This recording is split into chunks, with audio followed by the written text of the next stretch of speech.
Hi. You're right there. I need to put little googly eyes on the camera so I don't just look at us and not the camera. Welcome to American Sex Live. It is Wednesday night once again. I'm Sunny Megatron.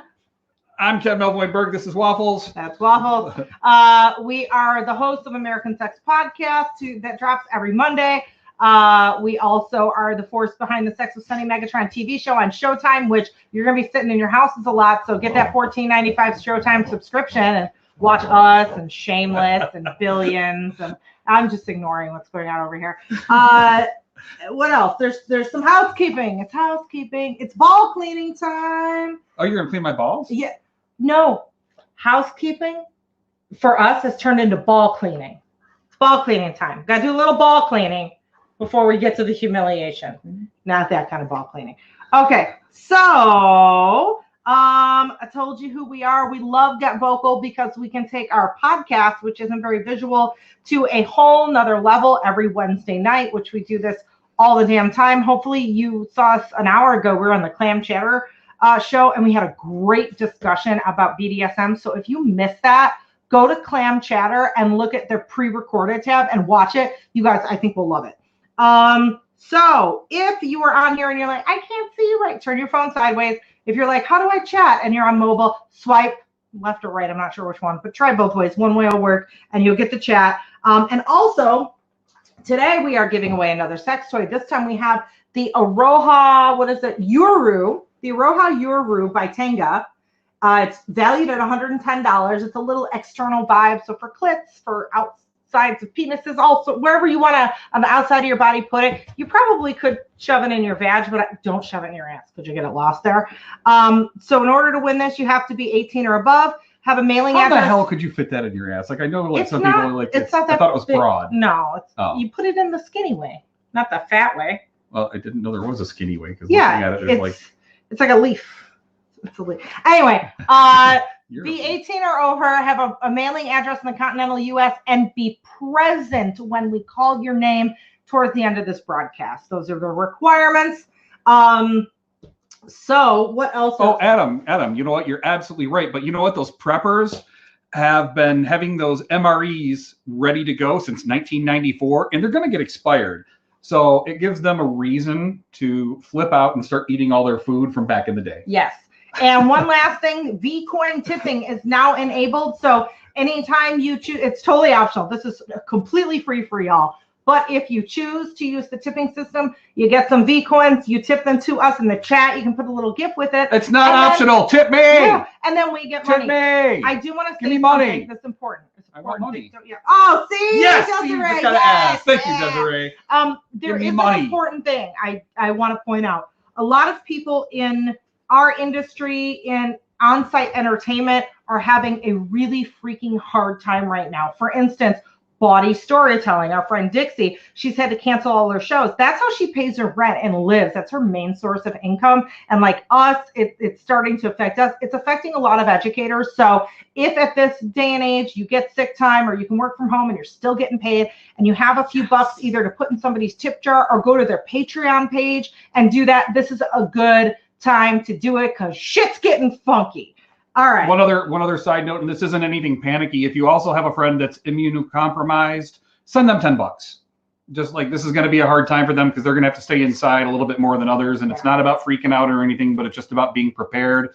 And immunocompromised people have a hard enough time as it is. So if you have an extra $10, give them some. Yay! Thank you. Oh, look at the gifts. Oh, thank you. Oh, I love her. I love. I'm like cheesing out on the gifts now. Okay. See, this is why I'm the money person. You're like, don't give us money. And I'm like, give me money. Well, it's good cop, bad cop. It's like, I know. Yeah. Okay, don't tell them our secrets. Don't tell them about the sausages. Okay. Anyway, now I'm humiliated. I shouldn't have done that. Oh, what a coincidence. That is our subject today, erotic humiliation. So a couple of caveats before I start. A lot of people hear humiliation and they're like, fuck no, like that's too hardcore. I feel bad all the time. Why do I want to feel more bad if I'm playing? This is supposed to be fun and free. Well, you probably have an idea of humiliation that's just a very narrow view of humiliation. And really, it can be a lot of things that feel really good, that feel really playful, that can even be therapeutic. It's a so spectrum. Tonight, it is, yeah. Humiliation so tonight, is a spectrum. We're going to tell you about the speculum of humiliation. We did that once. Yes. It's really big. Anyway, we're going to tell you about the spectrum of humiliation. Thank you. Wow, 500. Thank you, Adam. Thank you. And we're going to give you tips and tools so you can customize your erotic humiliation. Jane. Thank you. In a way that feels good for you, because that's the point of playing kinky. All right, Waffles, don't step on my notes, man. Sit down. Waffles, come here. You're humiliating me. Come here, Waffles. All right. So, come on, little man. Is it good? All right. So I'm going to start talking about play. Again, we talked a little bit about play and clam chatter. So if you end up geeking out on this conversation, go back and watch our clam chatter broadcast we did at 6 o'clock today, because this is going to delve a little bit more into that. So play is really important.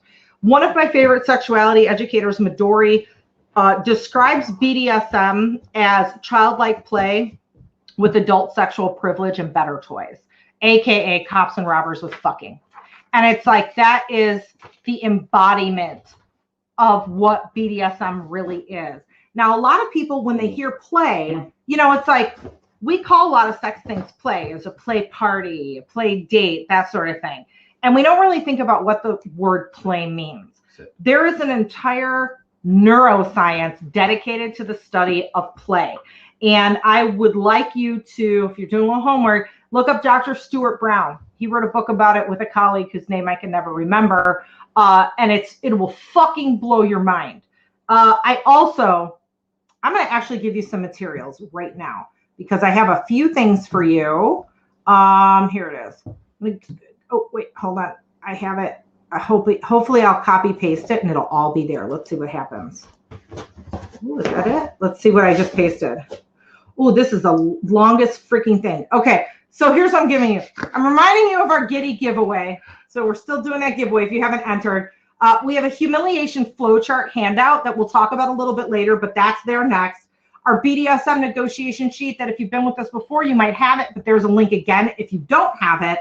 And then I also have a link to a podcast I just recorded, somebody else's podcast today, the Medicine Caller podcast. We had a really deep, good talk about therapeutic kink. And again, if you geek out on what we're talking about here, you are going to freaking dig that conversation. So listen to that too. So back to play. Play is important. We know for kids or young mammals, young things, play is important. Puppies. One of the examples is kittens will chase their mama's tail because, it's teaching them to be good hunters and chase mice later in life. Sure. But play is also just as important. It is a profound biological process that we need throughout our entire lives. And us living in this day and age, in this society, we shame our own selves for playing. Don't be silly, be an adult. We can't do these things anymore. There's a certain way you have to act and a certain box you need to fit in, and that's being an adult. And we lose a lot of what makes us human and what helps us grow as emotional beings when we stop playing as adults. We fucking need it. I have to add something to that really quick. So this is where we're going to have a tangent and talk about serial killers for just a second and spree shooters. I know that you wouldn't think that, what's funny and humiliating about that, Ken? Well, lack of play is such a detrimental thing that one of the things they found consistently when they were studying the behavior patterns of serial killers and spree shooters is they found that a vast majority of them had a huge lack of play when they were children. One of the one particular person that was highlighted in this is a guy named Charles Whitman, who was a spree tower killer at I think Texas A&M. Yeah. So at Texas A&M, when he was a kid, he was only allowed to do three things. He was allowed to study, he was allowed to play the piano, and he was allowed to shoot a gun. And then he joined the Marines, then became a spree killer where he killed a bunch of people at a Texas university. Now, lack of play is seen very consistently with other people like that have anything from brain damage to, like some sort of genetic damage. But we find that like those two things are consistent as like impulse control and murder and lack of play. Mm-hmm. So play is important. And you may find maybe you don't do BDSM play, but there's something in your life that you do that's play. And interestingly, play doesn't have a really concrete definition. Oftentimes we can tell you what it's not. Like when you're doing it, you know it, right? So that for us, that's like we play Dungeons and Dragons and role-playing games. It could be for you, you hang out with your friends and play Monopoly, or you're on a bowling team, or it doesn't even really have to be a conventional looking game. But you know when you have the feeling of play, it has certain elements. And when they studied play, they gave this criteria to define it. So it's apparently purposeless. Like there's really no good point to it. It's voluntary. There is an inherent attraction. So you want to keep doing it because it's fun. You have a freedom from time. You're like, holy shit, I can't believe we're doing that. And 4 hours just went by. You have a diminished consciousness of self. So all your inhibitions fall away. You stop thinking about, do I look silly? That sort of thing. You are fully in it. So you're in that state of flow. You're not thinking about everything else. You are in the moment. And there's improvisational potential, meaning that you get all these great ideas where you're like, I want to be this kind of person or that kind of person. And lastly, there is continuation desire, meaning like, let's get together next Tuesday and do this again. So play can help us tap into parts of ourselves that A, we didn't know were there. B, maybe we know they're there, but we don't get to exercise them. We get to try on a different role or try a different method of problem solving or whatever it is. But the key is you're doing it in a very safe container. So one of the examples I give is like in BDSM. Let's say you've always toyed with trying to be dominant, but you're a little apprehensive and you're like, I don't know, but it sounds fun, but I'm kind of unsure of myself. And you work on your dominance and you do different scenes where you start to embody this confident role. That actually changes your neural pathways. It's like when you experience trauma or something negative, if you're like, once I was like, hey, give me this and do that. And I got shot down and humiliated. So I'm never doing that again. And you start to learn that starts to become your behavior. But when you're able to break out of it and break that mold and act in a different way, that's actually changing what's going on up here. So maybe because you learn to be dominant in the bedroom and you learn to feel confident and you tried on those parts of yourselves, you can now walk into your boss's office and be like, you know what? I've been doing really good work here and I want to talk about me getting a pay raise. Or maybe you've never had the balls to do that before. So those are some of the things that play can do, especially in a BDSM context. All right. So when we're playing with humiliation, there's a lot of consent considerations that have to happen. We generally like to say, humiliation is not pickup play. And pickup play is, let's say you go to a party or it's a first kinky date and you just start playing with someone you barely know. Reason being is what someone finds humiliating or shameful or embarrassing is very subjective and dependent upon that person. So if you are the one executing the humiliation on your submissive, let's say, and you don't know them very well, then you might not be effective at humiliating them, or you might really step into a big faux pas, and that fun humiliation, you could hit a nerve and, red, you're an asshole, I don't want to play anymore.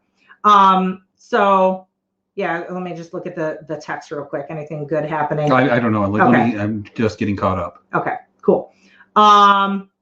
Yeah, we're talking about all sorts of shit in this one. Okay, so yeah, if there's tech issues, you guys will work that out amongst yourself. I think Liz is here to help. There's usually some Get Vocal. Yeah, and guys, thank you so much. Like, by the way, we just had a meeting with some of the folks from Get Vocal, and we love how responsive our fans are, and they really appreciate all of your positive feedback. So if there is a little tech issue, thank you for being patient with that and not like just leaving the whole process. Yeah, it's absolutely noticed and it's very much appreciated. And it's almost like you guys are like big beta testers. So thank you guys so much for doing what this. I like is we're doing this together. Like, this is all new for us together, and you're in on it from the beginning, and you're super helpful when there's a problem, and you have great attitudes about everything. So we really like that we're doing this with you. Anyway, so back to, that was like the opposite of humiliating. That was showering compliments on you, but you might find that humiliating if you're not used to taking compliments. So one working reason why humiliation is very subjective. So yes, you need to be a good student of your submissive when you're executing humiliation. There's a lot of negotiation that goes into it. I put the link to our yes, no, maybe list in that big freaking wall of text. I think it's the third thing there. It's BDSM negotiation sheet, rough BS. So there's a couple of things we have, and you can find all over the place. There are yes, no, maybe sheets. So it's a list of different activities that you go together with your partner and you each answer, yes, I want to do this thing. No, I don't. Or maybe under the right circumstances. You can make your own yes, no, maybe sheet or use that as an inspiration for a conversation for words and actions that may be humiliating that you do or don't like. So you might say, I really like being called a slut, but don't call me a whore. Or I really like being called a bimbo, but don't call me stupid. So those are words that, you know, someone in the thesaurus of their mind might be like, they're the same thing. But to the person receiving it, words have a lot of power and they can be very different. So it's important that you negotiate specific words with your partner. Also, as a top, one of the most interesting things that happened is like we were negotiating a scene once with somebody at a big convention. And the person who was doing this with was my submissive, and we were dressing her up like different animals, and she was okay with like a pug, she was okay with a starfish, but we turned her, and what was the thing she was upset about? A chicken or a bunny? It was one of the two, and I can't remember. I think it was a chicken. Yeah. We tried to dress her up like a chicken, and that was like red, I won't be a chicken. And I'm like, got it, no problem. And that's like, so don't anticipate what might set somebody off, even if they've been your submissive for a long time. You never know what kind of stuff comes up. And I would have never known for years that person would have been okay with being a donkey, a starfish, but not an octopus. Whale. Oh my God. You know, like, but not a chicken. Right. Like, and I'm not belittling that, but like, you just don't know. Yeah. And we are all very unique in what feels good and what doesn't feel good. And oftentimes it doesn't make any freaking sense to anyone else but the person whose head it's in, and just accept that as fact and roll with it. So on the sheet, the negotiation sheet, we have rough BS system. Now, I know we've gone over that once or twice before, but Ken, if you can just really quickly take us through what the rough BS system is and why we use it. Sure. So you can do this either as a top or a bottom. So you just have to figure out how much you like to have a thing done to you if you're a bottom, and how much you like to do a thing if you're a top. And you compare that number with your partner. And so 10 means, fuck yeah, I want to do it all the time. A 1 means, nope, not going to do it, not interested in any way, shape, or form. So starting off with the letter R, how much do you like to be restrained? The O, how much do you like to be owned by other people? How much do you like to be used? That's the U. How much do you like to be given away to other people? And how much, the H is the big one, and what we're here for today is how much do you like to be humiliated, or how much do you like to humiliate other people? The B is how much you like to be beaten, and the S is how much do you like to serve others. Every single time for probably the first 3 years that we did this, we noticed an amazing trend that most of the people that we were evaluating had a huge aversion to humiliation because they had a lot of assumptions and didn't realize that it was a spectrum which consisted of stuff like shame, humiliation, degradation, and objectification. And what was the other one? Embarrassment. Embarrassment. And, you know, like I said at the beginning, when we think humiliation and we think someone's going to humiliate us in a BDSM sort of way, we automatically think that they're going to call us the words that we hate, the words that would be on our red list. We just automatically go there. So when we talk to people, it's like, okay, so how do you feel about humiliation? They're like, nope. And, you know, a lot of the people that we were playing with were cis women. And you know, what you find humiliating is very dependent on a lot of variables, and gender is definitely one of those things. So we were finding for cis women in particular, they'd say no to humiliation, and they'd say, look, I'm belittled and called not pretty enough, you know, fat, if that's something that bothered them, and all sorts of things that they felt were negative, they're like, society looks at me and tells me I'm those things all the time. Why would I want to do it in bed? And so there's that assumption again that humiliation is only the things that really hurt. And so that's when we're like, we need to do a class on humiliation, because if you're humiliating in a way that's seriously emotionally painful for somebody in a way that they don't want, you're not doing it right. Can I ask you a question and put you on the spot? Sure. Am I going to be humiliated? I don't know. What was the point in our relationship when you went from realizing humiliation wasn't an awful thing and it's something you could embrace? I don't remember, to be honest with you. Like, was it around the time you went to your first clown? We did the first clown scene, or was it when you stopped being a submissive? I think it was more when I was the one executing, so I was the dominant more. Did you have an aha moment or no? No, it was a slow progression. Like, Okay. I wouldn't say there was one like moment where I was like, oh my God, bing! It just sort of happened. Okay, Yeah. fair enough. Yeah. So one of the things that I like to do is I like to help people. I'm very much a service top. And one of the reasons humiliation for me was such a great tool with BDSM is that you can use it to help people get over phobias and like things that they fear or things that they're not comfortable with.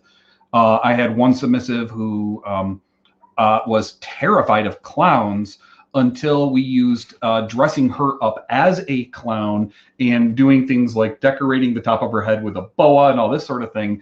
But that humiliation actually served her in getting over her fear of clowns, because she wasn't looking at all the other people as clowns when she saw herself being done up.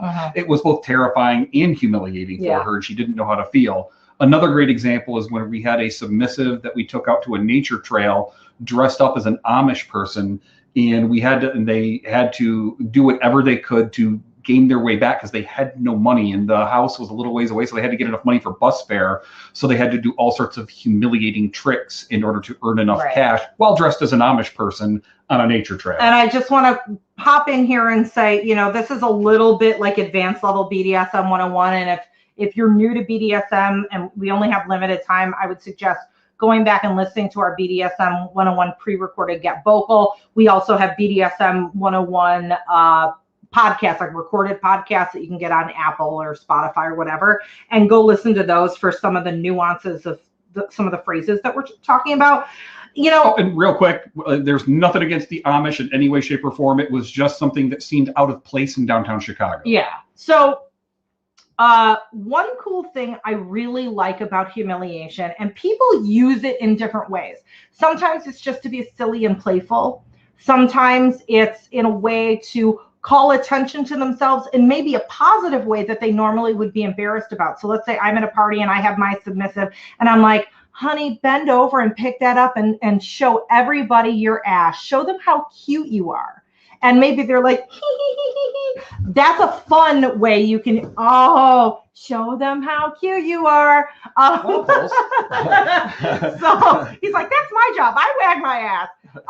Or people can use humiliation to reframe traumatic events. Now, I'm going to add in a caveat here. Kink can be therapeutic.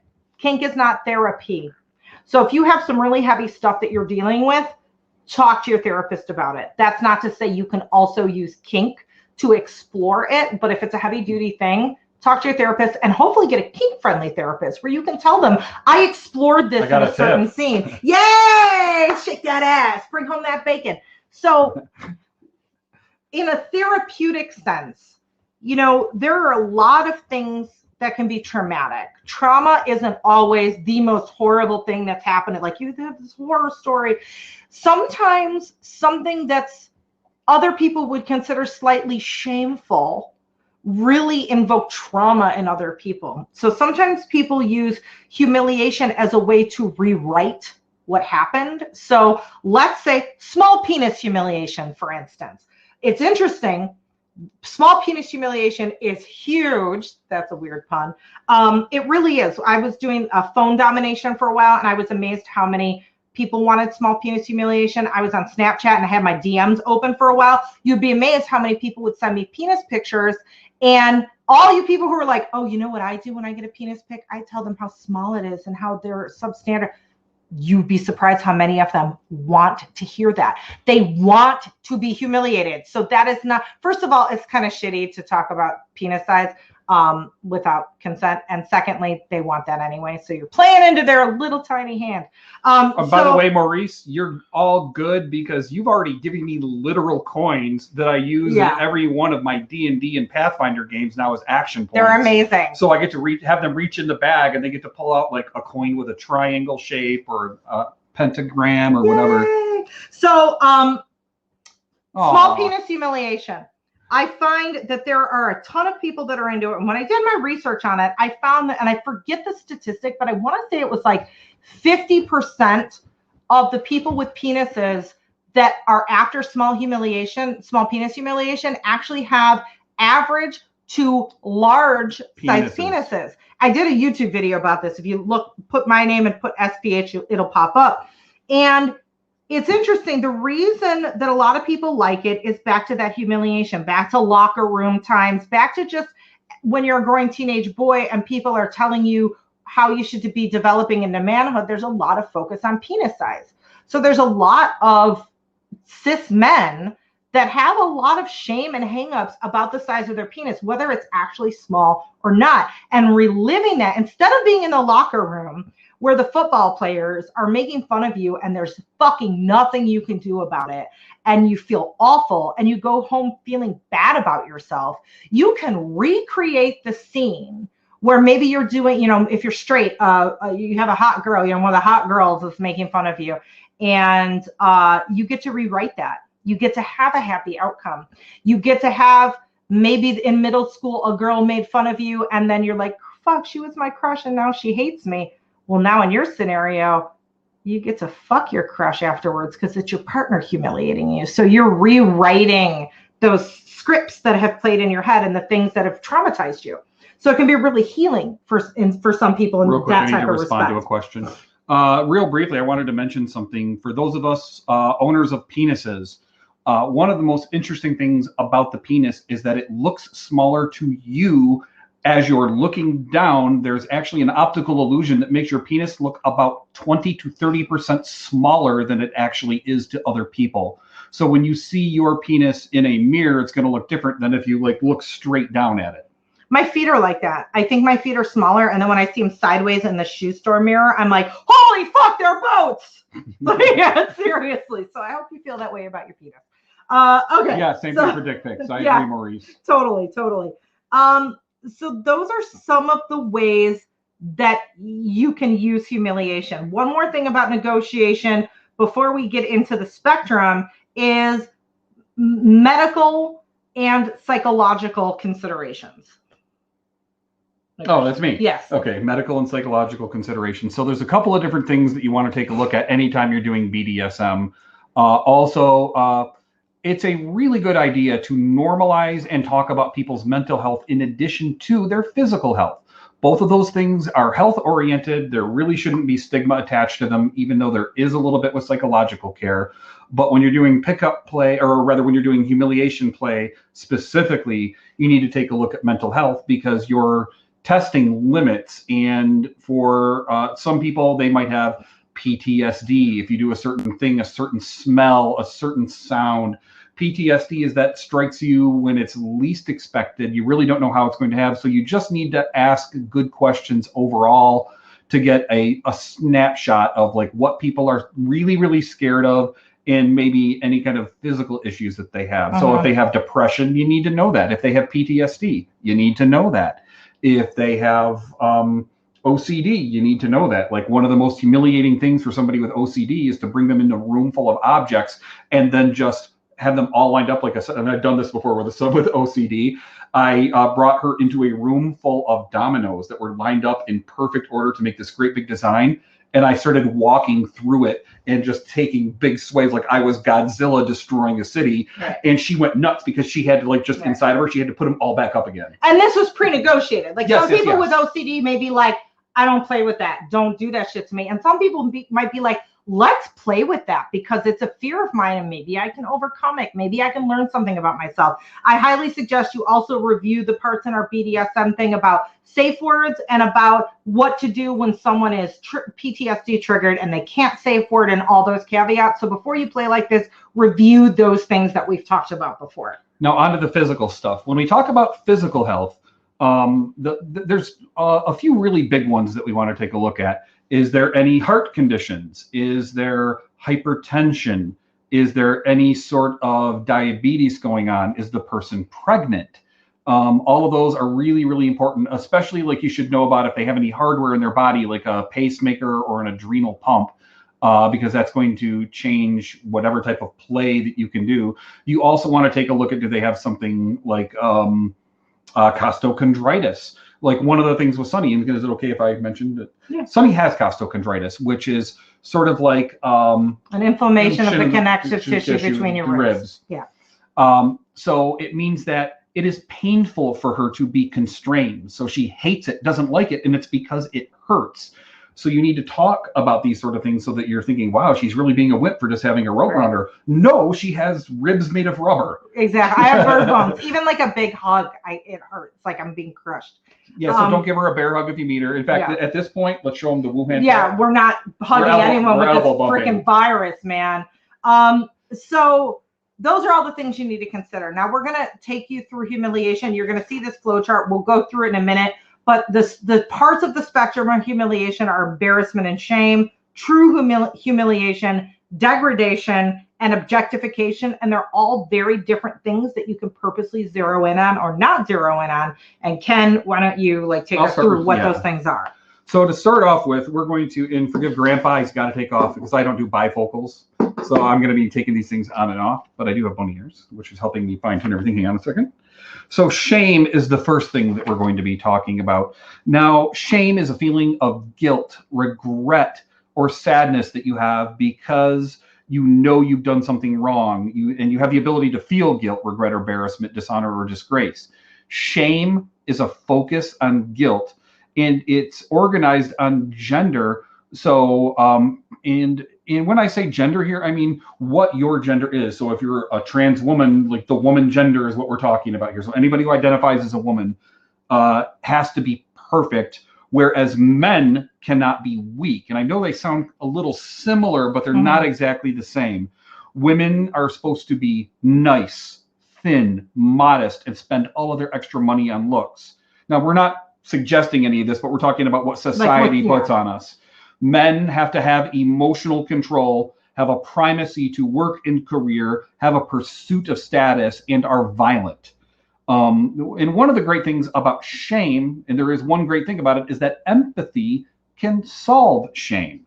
Now, do you want to take over for embarrassment? Yeah, real quick, I just want to talk about shame a little bit more. Sure. And, the gendered stuff. It's not that everybody has gendered stuff when it comes to humiliation, but it's a huge overarching theme that a lot of us do have. And I have noticed, and it is very binary, but it's accurate for a proportion. But it's because society tells us, oh, you must be binary. We're not saying that's right. We're dealing with what the messages that society is giving us. So I have noticed when playing with submissive men, a pattern, some of the things that they tend to like: cuckolding, sissification, forced to buy, panty wearing, being used only for their money because that's the only thing they're good for. And if you look at all of these fetishes and you look at, what themes underlie them, it's that men must be the providers. Men must always be super masculine. Men can never think anything that even might be construed as slightly gay because, wow, all of those things that you're told as a man that you have no outlet for, those impossible boxes that you're expected to fit in, oftentimes come out in play. So I'll give you an example of the sissy who dresses, cross dresses and cutesy little clothes and wears panties and giggles and curtsies, right? And I'm not going to say that there is one, type of thinking. People choose their fetishes or their fetishes choose them for all sorts of different, very individual reasons. But I'm just giving you an example. Let's say that in this scenario, when this person is being feminized which they've been told all their lives is bad and you don't want to be a pussy and all that stuff. You need to be more masculine. And maybe they found in their lives that masculine archetype hard to actually live up to, and they feel like they're failing. Well, let's say they start playing within a controlled environment. Suddenly, they're a sissy, they're doing all this feminine stuff, they're hee. And guess what? Their partner still loves them. They still get a blowjob at the end of the scene. That's really rewriting what society's told them about masculinity. I know that's getting really heavy, and not all play is heavy, but it's just an example of one of infinite types of places that you can go with this type of play and what it might mean. So next on the agenda is embarrassment. Now, embarrassment is the state of feeling foolish in front of others. It's something or someone that causes a person or group to look or feel foolish. Embarrassment is something that can be felt and empathized by other people. This is called vicarious embarrassment. The best example of this is like if an old lady slips on the ice and hurts herself. Nobody's going, ha ha, old lady fell and hurt herself. We're all like, oh my God, I've been there. That's awful. That really sucks. Can I give you a hand up? Yeah. I was about to make a joke, but I didn't. Okay. Because you might have humiliated yourself. Yeah, sometimes my brain works faster. And then everyone would have empathized, like, ooh, I've said things I shouldn't have said. I feel for you, Ken. So one of the interesting things about embarrassment is that there is nothing humbling about embarrassment. It's only shame that's involved with it. Empathy helps you relate to the embarrassment, but doesn't solve it. So it's a very interesting emotion in this whole spectrum of humiliation. Yeah, I highly recommend.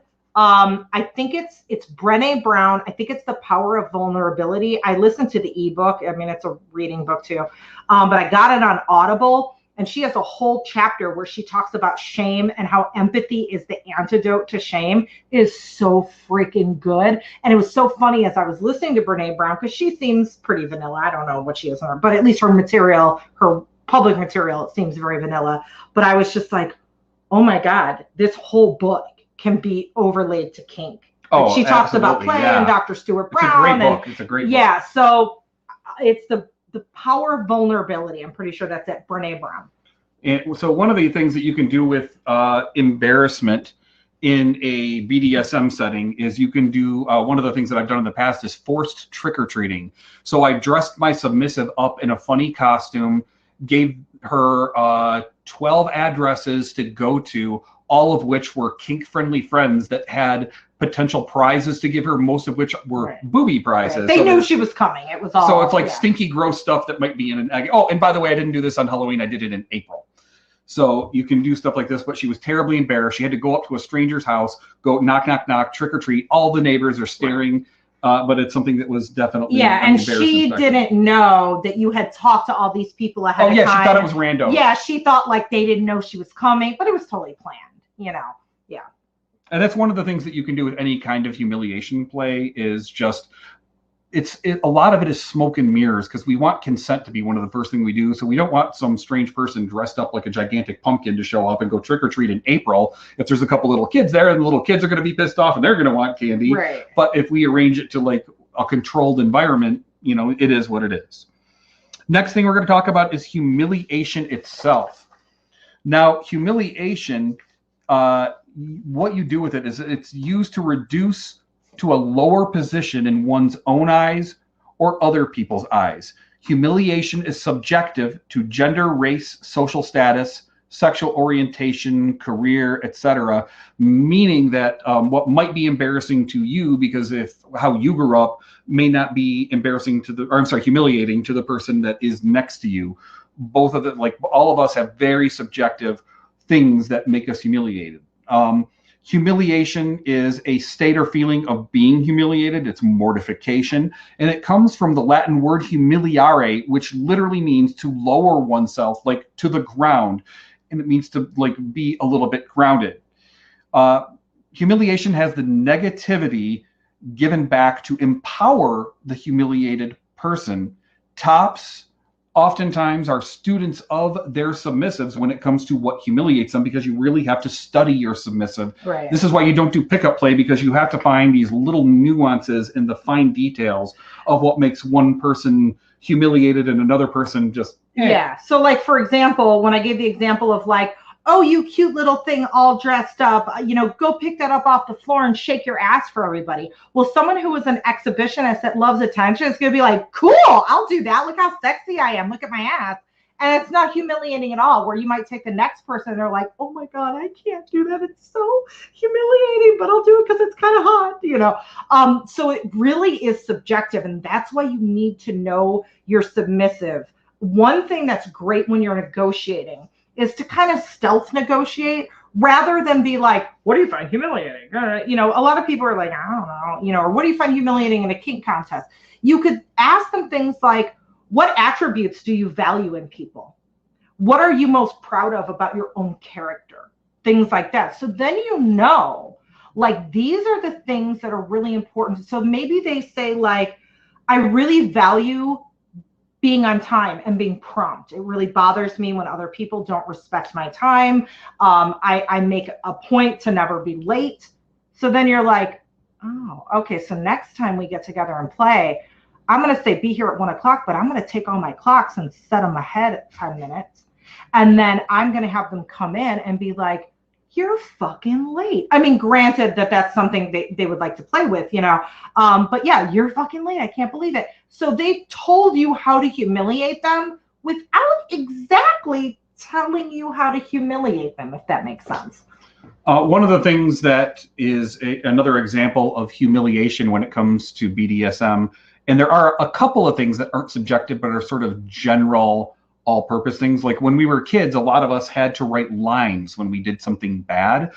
For that reason, I now make all of my submissives get a marble composition book, like one of those old school Mead composition books, and they keep a sexual diary of all of their exploits, which in and of itself is a little bit embarrassing because they have to present every time they masturbate, every time they touch themselves, every time they have a sex thing. And I make no judgment about anything that they do along those lines, but they put those in there. But if they lie or they do something silly or unappreciated, they're going to have to write lines by hand. In the day and age of coronavirus, you may want not have them hand you a notebook that they've coughed all over. So if you're playing digitally, there is a website, I think it's writeforme.com. It might be .org, where they actually have to type out lines. It doesn't let them copy paste. And then if you want to have them journal, you can always utilize something like Google Docs, where you can go see what they've done.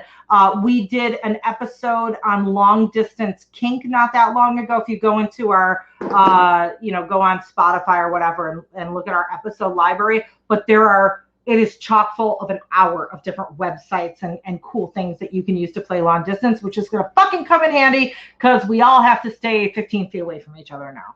Right. We have to have yes, there, Desiree, you got it. Yay! Oh, thank you. All right, last thing that next thing we're talking about is degradation. Now, degradation. Can I say something real quick? Sure. A lot of people who are like, are you into humiliation? What are you into? I'm so into degradation. Degradation is my kink. Oh, degradation. And it's kind of about to tell you, if you go by the dictionary definition of degradation, very few people actually want to be degraded. So they don't want to be degraded. Now, degradation is awful. It's something that is in this spectrum, the only thing that is permanently damaging to the psyche and to mental health. So there are a small percentage of people that do that, but most people that say they want hardcore degradation really mean humiliation. Just it's a difference of words. It's potato to some, but like, as Sunny mentioned, the definition makes we're word nerds, so we're like no. But all right. So degradation is the act or process of damaging or ruining something on a permanent basis. It's the act of treating someone or something poorly and without respect. It is a decline to a low, destitute, or demoralized state. It affects the core being in a negative way permanently. So one of the best examples of something like this is I was in the military, and like when you really get punished in the military, the first thing they do is they give you something called an Article 15. which is like a demerit, essentially. Like, I got a couple of them for being naughty Ken, and Right. that wasn't really a big thing. But if you really fuck up, they can take your rank and remove it. So I was a sergeant when I was in the Air Force, which means I had 3 stripes on my shoulder. That means that they can come up, not literally remove them, but they can demote me from sergeant back to basic airman, which means that I have a loss of status, I have a loss of pay, my job is now not supervisory. I'm back to like a basic function. So it's something that affects your life on a permanent basis and will wreck you forever. It's sort of like if you got caught cheating on exams in college. Right. I'll give you a couple of examples of people that do true degradation. There are people that are into financial domination that, of course, a lot of people are like, I want you to ruin me and I want you to bankrupt me, but it's all part of the role play. But there are a very small subset of people that really fucking mean it. Or home wrecking. I want you to call my wife and I want you to tell her da-da-da and I want you to ruin my marriage. 99.9999 times out of 100, it's all just a role play, but there are that very few people that really fucking mean it. And then ethics come into play. You know, it's like, that is definitely not safe, sane, and consensual, and not even like risk-aware consensual kink. Are you dragging other people into your kink, like that, the poor wife, you know, or if the person is bankrupt and they have dependents that depend on them financially, you're involving other people and if permanently affecting their lives with your kink. So that's a whole nother level of morality. I don't play that way. Not a lot of people do, but there are a few that actually do. And if it actually isn't, like in a moment, we're going to show you that flow chart. If it actually is degradation, run away. Like, don't play with that person. Like, you know, obviously you're adults, but permanent degradation is something that just, it's not kosher and it's not good for anybody. Yeah. Last thing we have here is objectification. Objectification is to treat someone as an object rather than a person. You refer to them as an it the entire time. It's a notion central to feminist theory. That it can be roughly defined as the seeing and or treating of a person, usually a woman, as an object. In this entry, the focus is primarily on sexual objectification occurring in the sexual realm, and it can be one of the highest levels of shame. Mm-hmm.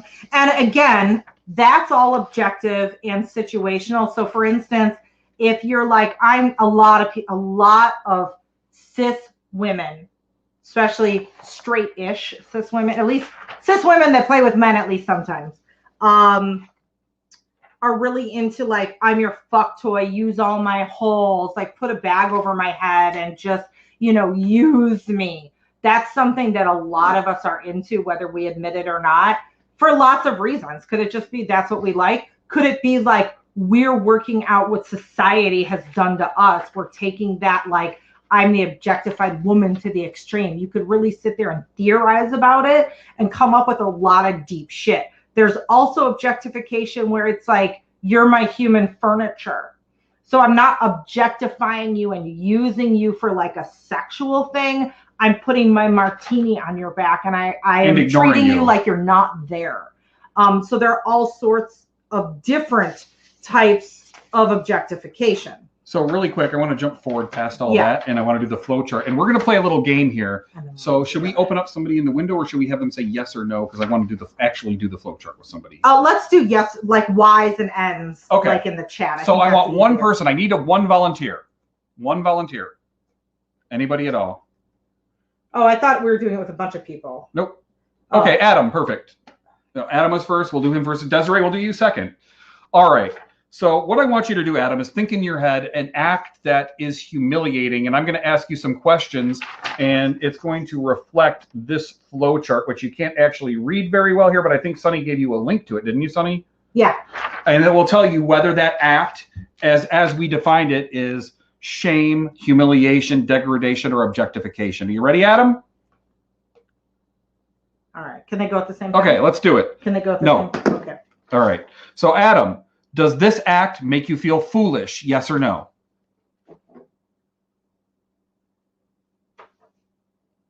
No. No. Does the act end with you being humbled and learning something? Oh. Yes. It's humiliation. Desiree, your turn. Yes, sir. Are you ready, Desiree? So So think of an idea in your head, and I'm going to ask you the same sort of thing, yes or no questions. Are you ready? All right. So the first question, does this act make you feel foolish? Yes or no? Yes. no, that's a yes from Oh, yes. I'm sorry. there, right? You can also just put Y and N if you want to. Like, you don't have to type it all out. No. Okay. Does the act end with you being humbled or learning something? And if you could read it back to me so I don't have to do glasses. Yeah, yes, or Not yet. We're waiting. Desiree. Yes. that's humiliation. Oh. All right, another volunteer. One more volunteer here. Let's get a specific act in mind and then ask real quick. Okay, sure. Jinx. All right, Jinx great. R. All right, does the act make you feel foolish? Yes or no? Oh, we got Jinx, I think, first. Okay, yes. Do others empathize with you for feeling foolish? Yes or no? Yes. That's embarrassment. So as you can see, you can go through the flow chart, you can take a look, figure out which end of the spectrum it is. So to get to degradation, for example, you would have to say, does the act make you feel foolish? No. Does the act end with you being humbled and learning something? No. Does the act permanently affect your core in a negative way? Yes, that's degradation. And so on and so on. But we'll help you identify those things. And so, okay, just to kind of recap here, the stuff that we've given you is designed to, one, help you demystify what humiliation is. Because like I said, everyone always thinks it's the worst thing that you hate, and why is that fun? Sometimes just understanding that humiliation can be a spectrum, it can be healing, it could even be a good thing. There's some people that are humiliated with compliments, you know, because maybe, I know I'm that person, when someone compliments, I'm like, stop, just stop saying that, stop saying that. What if you bombarded somebody with compliments in a scene? Maybe you had like everyone in the dungeon going around them going, you're beautiful, you have the kindest soul of any person I've ever met. You're good enough, you're smart enough, and people like you. Your penmanship is beautiful. Like, all of these compliments. How old are you? What? But whatever. That's a way you can humiliate someone using positive stuff. So I'm hoping that this has, we'll get there in a second. I'm hoping that this has opened up your creativity and helped you understand humiliation a little bit more, so you can customize it to you or to your submissive or whoever you play with, so you can really get the most you can out of it. And Ken wants to, it's show and tell. All right, so this is an object specifically designed for humiliation. One of our favorite companies, stockroom.com, made this particular device called a cocksucker mirror. It is a cock ring that forces the person sucking dick to look at themselves.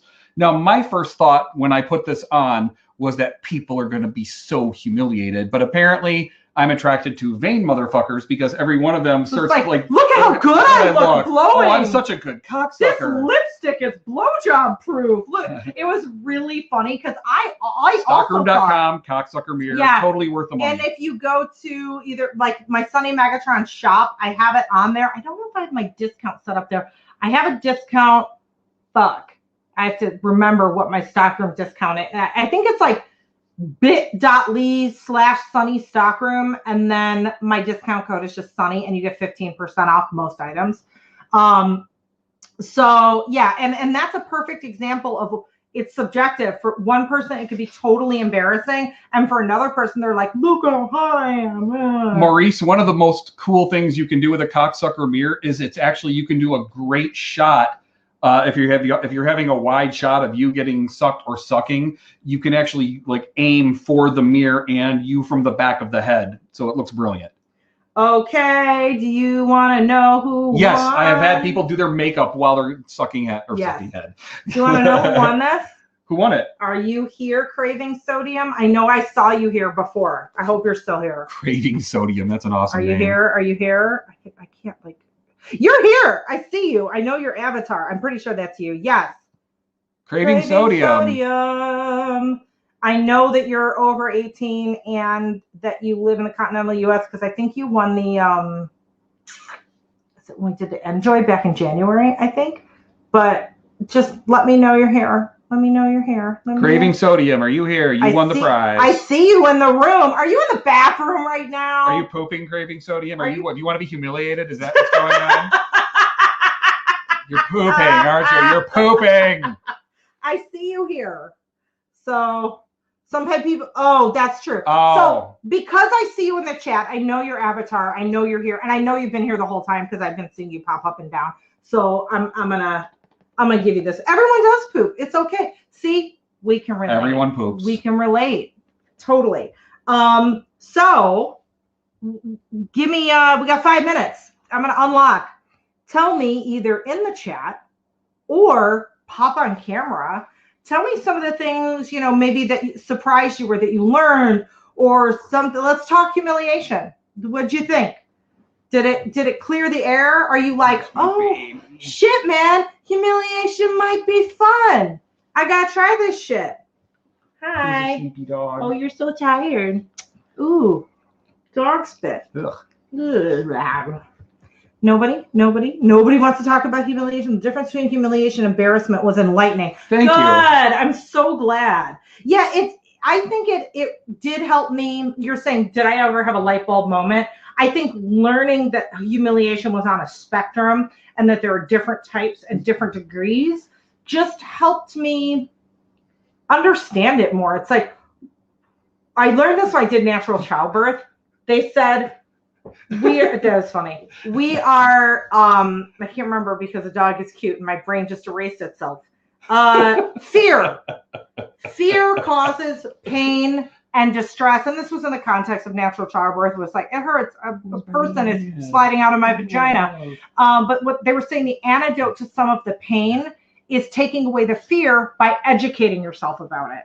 So then you're not as like, what the fuck is happening? Thank you, Adam. And I feel it's the same way with humiliation. Breaking it down and understanding it makes it feel not so scary and gives you a roadmap to like, this is where I don't want to go and this is where I do want to go. So let's try it.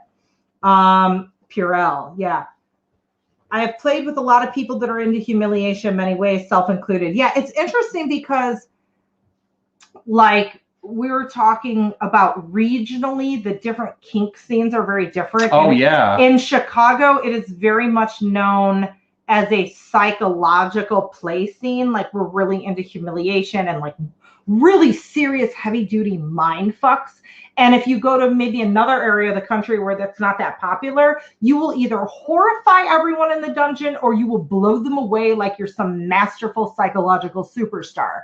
So also, it's really funny because of this. They actually, there's a nickname for humiliation play. When people saw how many humiliation players were in Chicago regionally, like humiliation play is also known as a Chicago first date. Yeah, and Marie said, I don't know how skewed it is in the gay community. A lot of kink things pretty common in the gay world. That's true. Like for sure, Marie. I am definitely familiar with more of like the cis het scene and even the queer scene, but not so much the gay scene in particular. That is not my realm of knowledge. So thank you for letting us know that, because I don't know.